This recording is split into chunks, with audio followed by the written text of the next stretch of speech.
Commander Sarah Chen stood at the observation deck of Earth's orbital command, her reflection stark against the reinforced glass as she watched the approaching alien vessel. Behind her, Admiral Torres and the rest of Earth's Space Command staff waited in tense silence.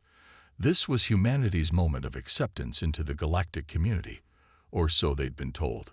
The Galactic Council's ship, sleek and gleaming, drew alongside the station.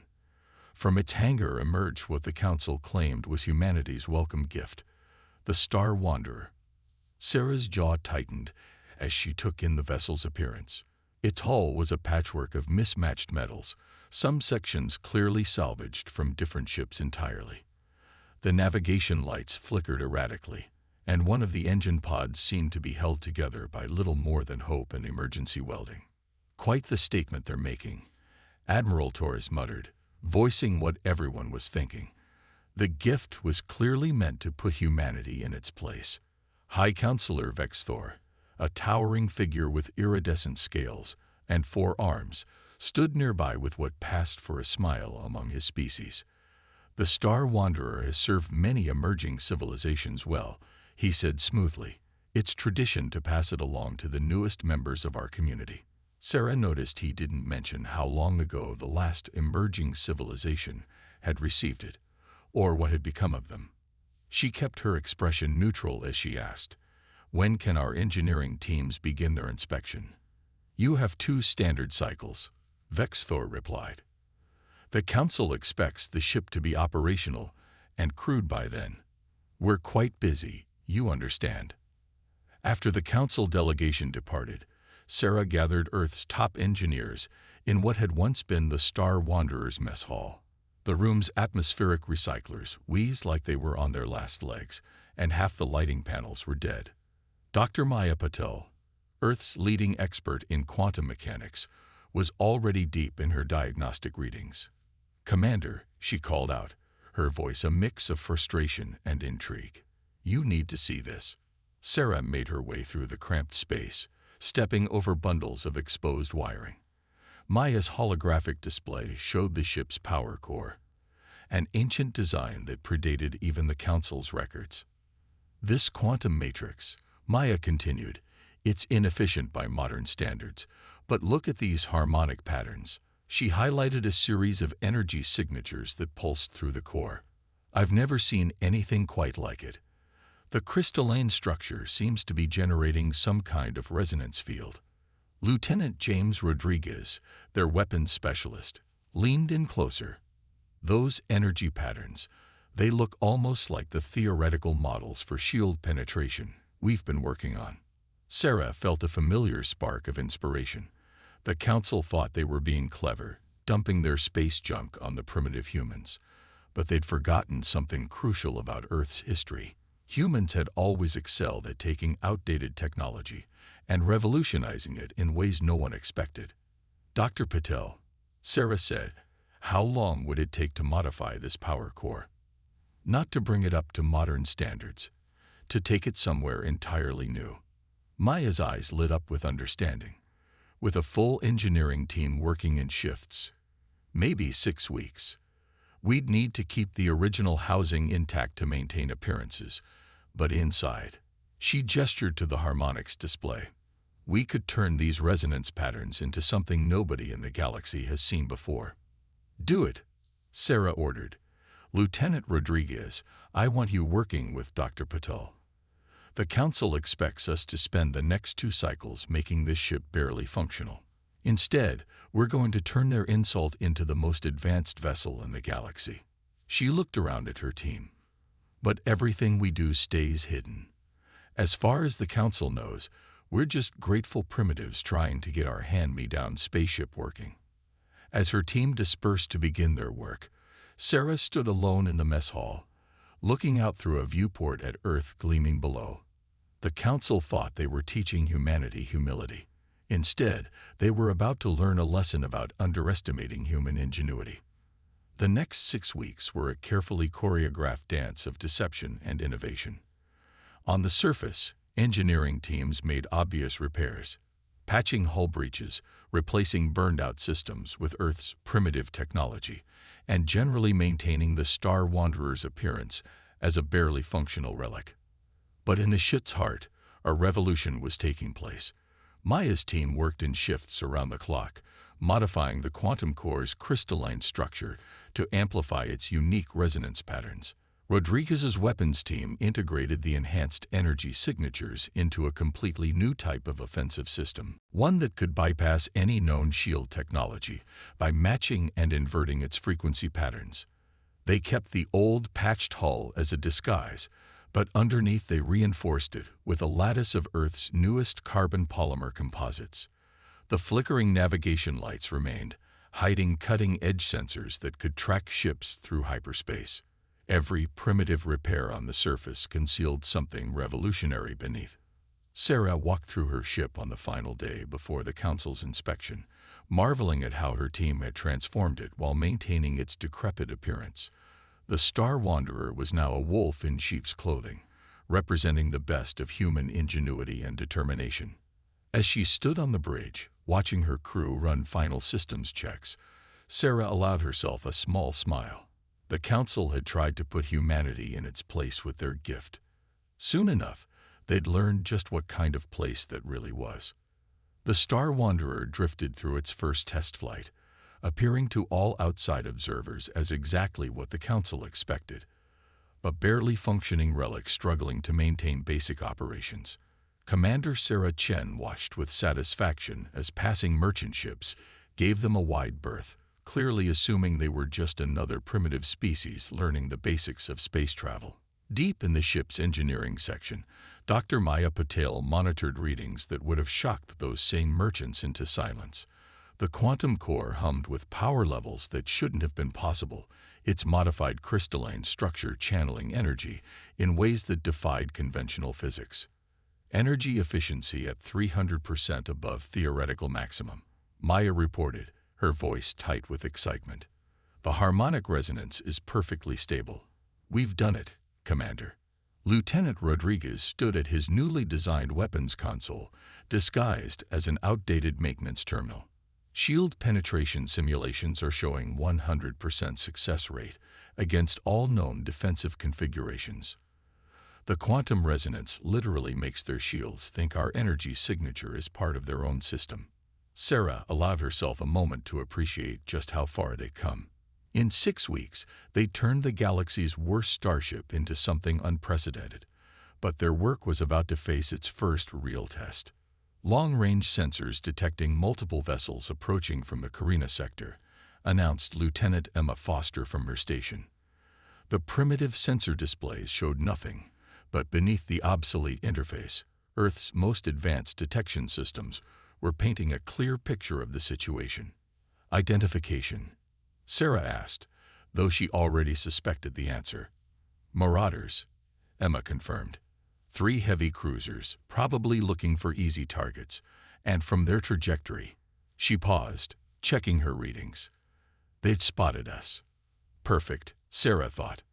The Star Wanderer's first trial by fire would be against pirates, exactly the sort of situation where revealing their true capabilities wouldn't raise too many questions in the Council's bureaucracy.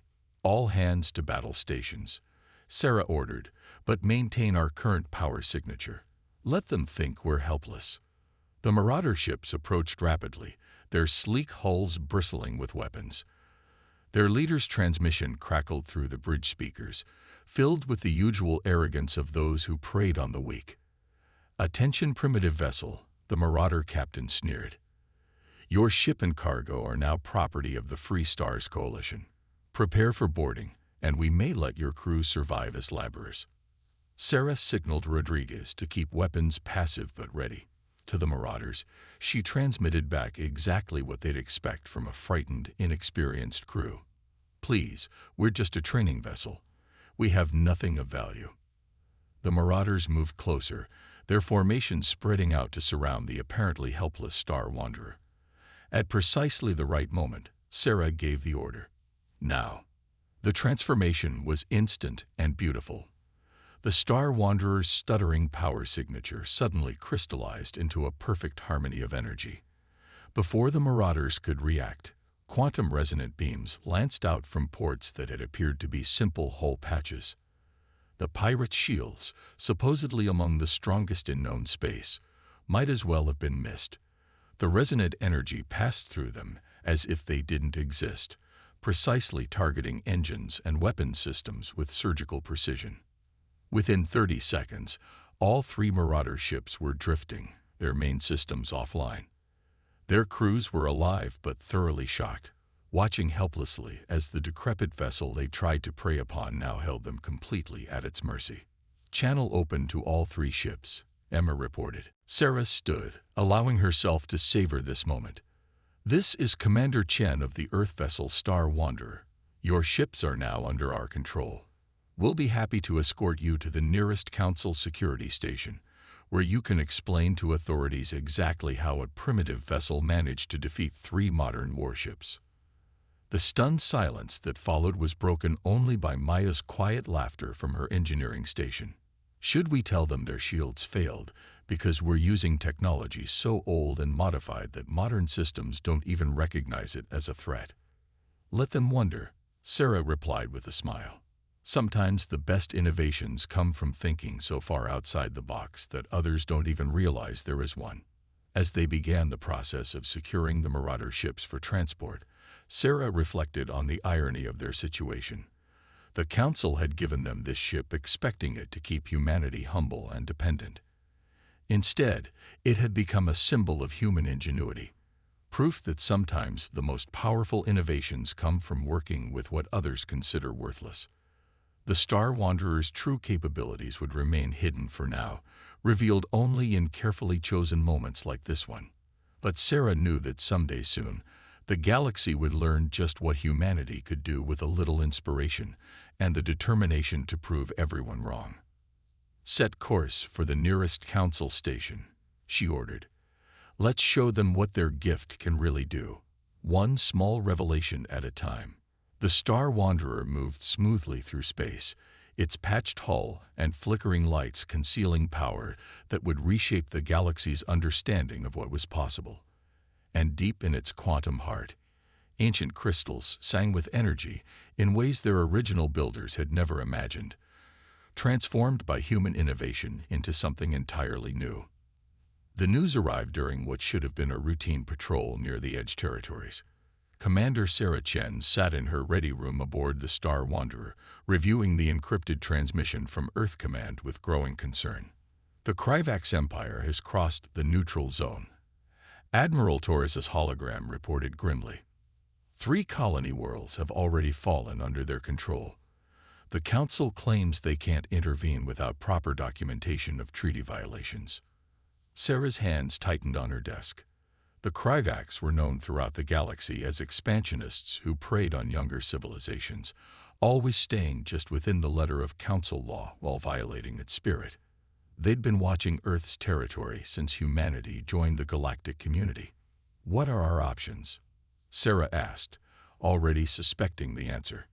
Officially, we file a complaint and wait for Council bureaucracy to process it. Unofficially, Taurus's hologram flickered. The Star Wanderer is our most advanced ship, even if nobody knows it. You're already in the sector. I'm giving you discretionary authority to protect Earth's interests. After the Admiral's image faded, Sarah called her senior staff to the ship's conference room. The once decrepit space had been subtly transformed like the rest of the vessel, its apparent rust and decay hiding cutting-edge systems. The Kryvax are testing us, Dr. Maya Patel said after Sarah briefed them. They think we're too new, too weak to resist, just like those Marauders did. Lieutenant Rodriguez pulled up tactical displays showing Kryvax fleet movements. Their ships were among the most advanced in known space, utilizing technology that even the Council treated with respect. We've never tested our modifications against anything this sophisticated, he warned. The quantum resonance might not work the same way against their shield harmonics. Then we'll have to be smarter, Sarah replied. Maya, what's the status of that project you've been working on? The engineer's eyes lit up. The quantum manifold expansion. It's ready for testing. In theory, we can create a cascade effect through their entire battle group's shield grid. But we have to get close. Really close. How close? Inside their formation. Maya pulled up a simulation showing energy patterns flowing between ships. Kryvax vessels link their shields for greater protection. If we can match that resonance and introduce our own pattern, their entire defensive network would collapse. Rodriguez finished, understanding dawning on his face, and they'd never expect an obsolete ship to attempt something so sophisticated. Sarah studied the tactical display. The Kryvax had positioned their forces around New Haven, Earth's largest colony in the sector. Thousands of civilians were at risk, and Council help wasn't coming. "Plot a course for New Haven," she ordered. "But first, I want every system that could identify our true capabilities masked. As far as anyone knows, we're just a pathetic hand-me-down trying to evacuate civilians." The Star Wanderer dropped out of faster-than-light travel near the edge of the New Haven system. Ahead, the Kryvax battle fleet hung in space like a cloud of predatory insects, 15 warships arranged in their characteristic diamond formation. "They're hailing us," Lieutenant Emma Foster reported from communications. The Kryvax commander appeared on their main screen, his metallic scales gleaming with artificial enhancement. "Earth vessel," he said, making the words sound like an insult. "This system is now under Kryvax protection. Your primitive ship will retreat immediately, or be destroyed as a potential threat to security operations." Sarah stood, projecting exactly the mix of fear and desperate bravery they'd expect from an outmatched commander. "We're here to evacuate civilians from New Haven Colony. The Council recognizes our right to protect our citizens." "The Council," the Kryvax commander smiled, showing chrome-plated teeth, "is not here. You have 1 standard hour to leave the system. After that, we will consider you hostile and respond accordingly." After the transmission ended, Sarah turned to her crew. "Maya, how long to reach the center of their formation?" "At our current apparent speed, 58 minutes. "Perfect." Sarah allowed herself a small smile. "They'll think we're making a suicidal last-minute rescue attempt." Rodriguez, time to show them why underestimating primitive technology is a mistake. The Star Wanderer limped forward, its engines appearing to struggle with even basic maneuvering.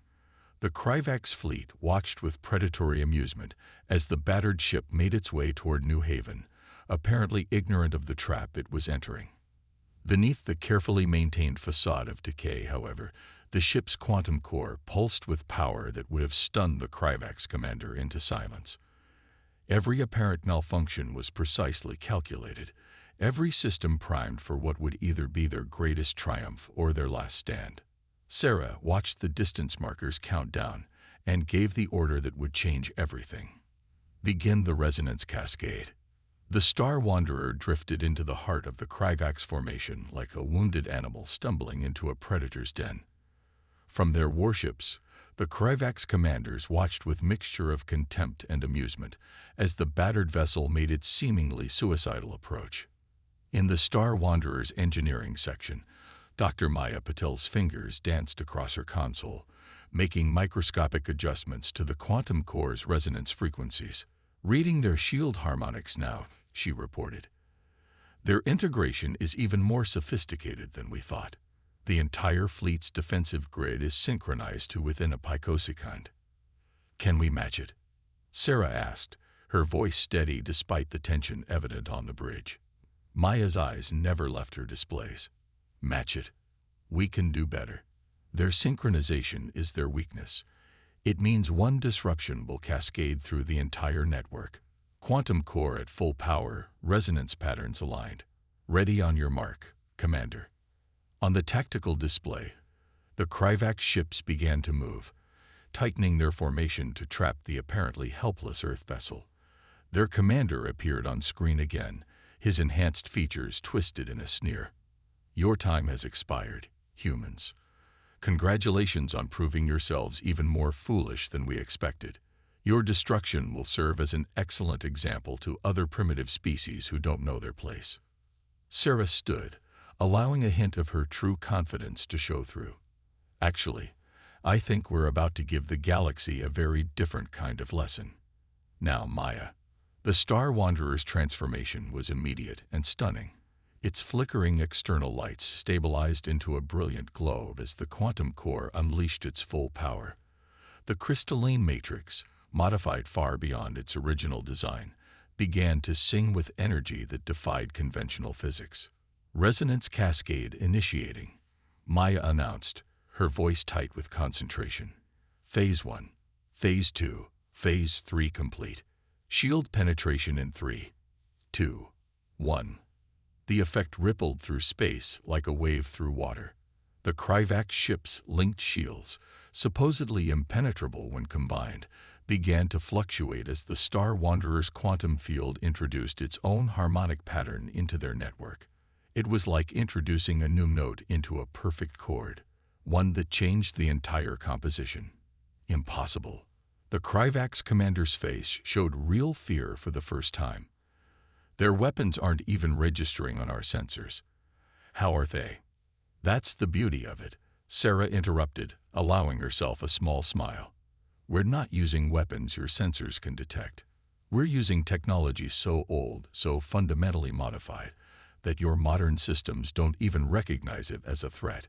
Maya, full power to the resonance field. The quantum cascade reached its peak. Throughout the Kryvax fleet, shield generators began to overload as they tried to compensate for frequencies they were never designed to handle. Warning alarms blared across 15 ships as their supposedly perfect defensive network turned against them. Their shields are down, Rodriguez reported from Tactical. All ships showing critical power fluctuations. Their weapon systems are offline. Sarah opened a channel to the entire Kryvax fleet. This is Commander Chen of the Earth vessel Star Wanderer. As you can see, your assessment of primitive technology may need some revision. You have two options: withdraw from New Haven immediately, or we'll demonstrate what else this obsolete ship can do. The response came quickly. The Kryvax fleet, its greatest advantage neutralized by technology they hadn't even recognized as a threat, began to retreat. Their formation, once precise and threatening, now scattered like leaves in a wind. As the last Kryvax ship disappeared into faster-than-light travel, cheers erupted across the Star Wanderer's bridge. But Sarah knew their victory would have consequences far beyond this one battle. Send a message to Earth Command, she ordered. The Kryvax threat has been neutralized, but we should expect company soon. There's no way the Council will ignore this. Maya looked up from her engineering station, where the quantum core was settling back into its disguised idle state. They'll want to know how we did it. The Kryvax shields were supposed to be unbeatable. Let them wonder, Sarah replied. Sometimes the best innovations come from being underestimated. The Council gave us this ship thinking it would keep us dependent and humble. Instead, it's become proof that humanity's greatest strength isn't our technology. It's our ability to see potential where others see only obsolescence. The Star Wanderer hung in space above New Haven, its exterior once again showing all the signs of age and decay that had made it such an effective disguise. But now the galaxy would know that appearance wasn't everything, and that sometimes the most powerful weapon wasn't the newest technology, but the wisdom to use the old in ways no one had imagined. The council chamber was silent as Commander Sarah Chen finished her report. The massive circular room, designed to accommodate representatives from hundreds of species, felt unusually tense. High Counselor Vexthor sat forward in his ornate chair, his iridescent scales shifting colors with agitation. "Let me ensure I understand correctly," he said, each word carefully measured. "You used the Star Wanderer, a ship we provided as a training vessel, to defeat 15 Kryvax warships, ships equipped with the most advanced shield technology in known space." "That's correct, Counselor." Sarah stood straight, her blue Earth Command uniform stark against the chamber's ornate decorations. "We simply made some modest improvements to the existing systems." A ripple of murmurs passed through the assembled representatives. The Kryvax delegate, standing at his podium, could barely contain his fury. "This is unprecedented. They took obsolete technology and weaponized it in ways that violate dozens of safety protocols. Actually, Dr. Maya Patel spoke up from her position beside Sarah. We violated no protocols. We simply understood the quantum core's potential in ways its original builders didn't. There's nothing in council law against improving gifted technology. Admiral Torres, representing Earth, allowed himself a small smile. The council had gathered expecting to reprimand humanity for overstepping its bounds. Instead, they were facing an uncomfortable revelation about their own assumptions. What I find most interesting, a voice called out, is that none of our sensor networks detected these modifications. The speaker was Ambassador Zerl of the Technarchs, a species legendary for their scientific achievements. You maintained the appearance of a primitive vessel while completely revolutionizing its internal systems. Most innovative.